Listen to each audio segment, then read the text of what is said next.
Nagpapaliwanag po ng Insurance Commission ang Loyola Plans kaugnay ng pagsasara ng mga branch nito sa mga probinsya. Ang daan-daang plan holder na pilitang lumuwas ng Maynila para lang makuha ang kanilang tseke. Nasa gitna ng aksyon si Shaila Francisco. Nagtataka ang Philippine Insurance Commission kung bakit isa-isang nagsara ang mga branch ng Loyola Plan sa mga probinsya.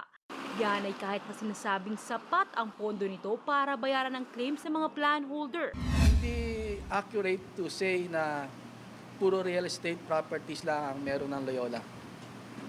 Okay?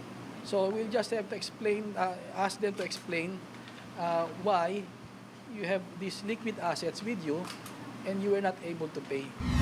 Posibleng ito raw ang dahilan ng pagdagsa ng claimant sa main office ng kumpanya sa Maynila. Kaya nagpunta ako dito kasi from Bulacan pa ako.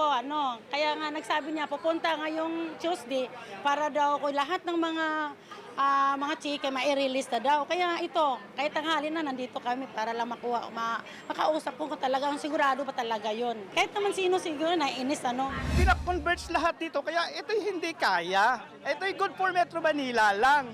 Yan ang dahilan kung bakit nagkakagulo-gulo.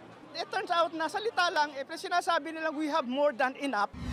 Sa tala ng Insurance Commission, nasa 132 na ang naghain ng reklamo sa tanggapan nito laban sa Loyola Plans, kaugnay sa kanilang claims. 54 sa kanila ang handa na ang tseke. Kasama na rito ang isang representative ng isang plan holder mula Bohol. Bilang first timer dito sa Insurance Commission, sobrang saya ko. Kasi nga hindi ko in-expect na nandito na kasi for follow-up lang talaga ako. Wala pang paliwanag ang Loyola Plans ukol dito.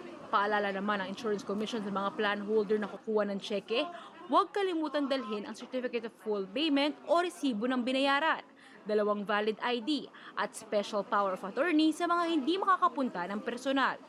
Umaaksyon, Shaila Francisco, News 5. Be sure to come back. Use 5 everywhere. Copyright 2016.